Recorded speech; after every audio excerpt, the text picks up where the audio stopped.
बिहार की राजनीति में आजकल एक बड़ा भूचाल आया हुआ है और इसकी वजह है दशकों पुराना एक मामला, जिसके केंद्र में है सीधे सत्ता के शिखर पर बैठे एक बड़े नेता। तो सवाल ये है कि क्या सच में बिहार के एक डिप्टी सीएम पर मर्डर और धोखाधड़ी जैसे संगीन इल्जाम लगे हैं? आइए आज इसी सवाल का जवाब ढूंढने की कोशिश करते हैं। और इस पूरी कहानी की चिंगारी जली है राजनीतिक रणनीतिकार प्रशांत किशोर के इस एक बयान से। उन्होंने कहा, जिस व्यक्ति पर हत्या का आरोप है उसे जेल में होना चाहिए, संवैधानिक पद पर नहीं। अब ये एक लाइन ही इस मामले की गंभीरता को बिल्कुल साफ कर देती है। तो सबसे पहले बात करते हैं उन आरोपों की जिन्होंने बिहार की सियासत में हलचल मचा दी है। तो इस कहानी में दो मुख्य किरदार हैं। एक तरफ हैं प्रशांत किशोर, जो अपनी नई पार्टी जन स्वराज के साथ बिहार की राजनीति में एक नई एंट्री कर रहे हैं, और दूसरी तरफ हैं सम्राट चौधरी, जो राज्य के डिप्टी सीएम और फाइनेंस मिनिस्टर हैं, यानी सरकार में एक बहुत बड़ा चेहरा। तो देखिए, आरोप सिर्फ ये नहीं है कि डिप्टी सीएम चौधरी 1995 के एक हत्याकांड में आरोपी थे। आरोप इससे भी ज्यादा गंभीर है।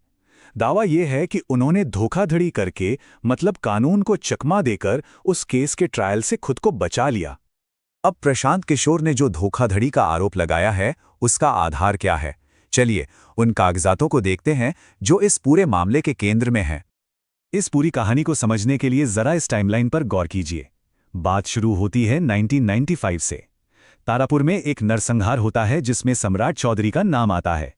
फिर 1999 में एक और हाई प्रोफाइल केस में उनका नाम जोड़ा जाता है। अब कहानी में एक लंबा गैप आता है और हम सीधे पहुंचते हैं 2020 में। तब अपने चुनावी हलफनामे में वो अपनी उम्र बताते हैं, और अब जाके प्रशांत किशोर उसी हलफनामे को सामने रखकर कह रहे हैं कि ये धोखे का सबूत है। और ये है वो विरोधाभास जो इस पूरे आरोप की जड़ है। देखिए, 1995 में जब केस चल रहा था तो कोर्ट में दावा किया गया कि उनकी जन्म तिथि 1981 है, मतलब उस वक्त वो सिर्फ 14 साल के थे, और इसी आधार पर उन्हें नाबालिग मानकर छोड़ दिया गया। लेकिन 2020 के चुनावी हलफनामे में उन्होंने अपनी उम्र बताई 51 साल। अब अगर आप हिसाब लगाएं तो इस हिसाब से 1995 में उनकी उम्र 26 साल बनती है, एक वयस्क जिस पर पूरा मुकदमा चल सकता था। तो सवाल यही है कि दोनों में से कौन सी उम्र सही है? और हमें ये नहीं भूलना चाहिए कि ये सिर्फ कागजों और उम्र का खेल नहीं है। इस कानूनी दांवपेच के पीछे एक बहुत बड़ी ट्रेजेडी है। उस नरसंहार में 6 लोगों की जान गई थी। ये नंबर हमें उस अपराध की असली मानवीय कीमत की याद दिलाता है। तो ठीक है, ये तो हुए आरोप। अब इन पर सम्राट चौधरी का क्या कहना है? चलिए अब कहानी का दूसरा पहलू भी देखते हैं। सम्राट चौधरी का कहना है कि ये सब एक राजनीतिक साजिश थी। वो कहते हैं कि 1995 में उस वक्त की लालू प्रसाद सरकार ने उन्हें और उनके परिवार के 22 लोगों को जानबूझकर जेल में डाल दिया था।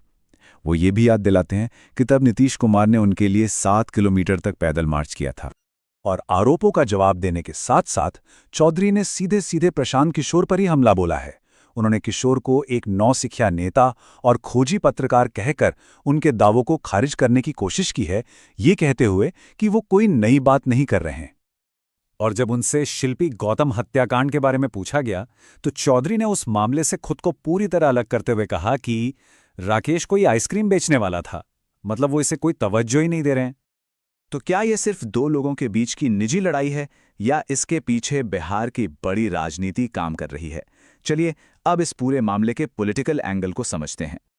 ये समझना जरूरी है कि डिप्टी सीएम का पद आखिर होता क्या है। ये कोई संवैधानिक पद नहीं है, बल्कि एक राजनीतिक पद है। इसका दर्जा एक कैबिनेट मंत्री के बराबर होता है, और सबसे अहम बात, इसकी नियुक्ति पूरी तरह से मुख्यमंत्री पर निर्भर करती है। अक्सर गठबंधन सरकारों में पावर बैलेंस करने के लिए ये पद बनाया जाता है। दूसरी तरफ हैं प्रशांत किशोर और उनकी पार्टी जन स्वराज। उनका मकसद है बिहार की राजनीति को जाति से आगे ले जाकर नौकरियों, शिक्षा और स्वास्थ्य जैसे मुद्दों पर फोकस करना।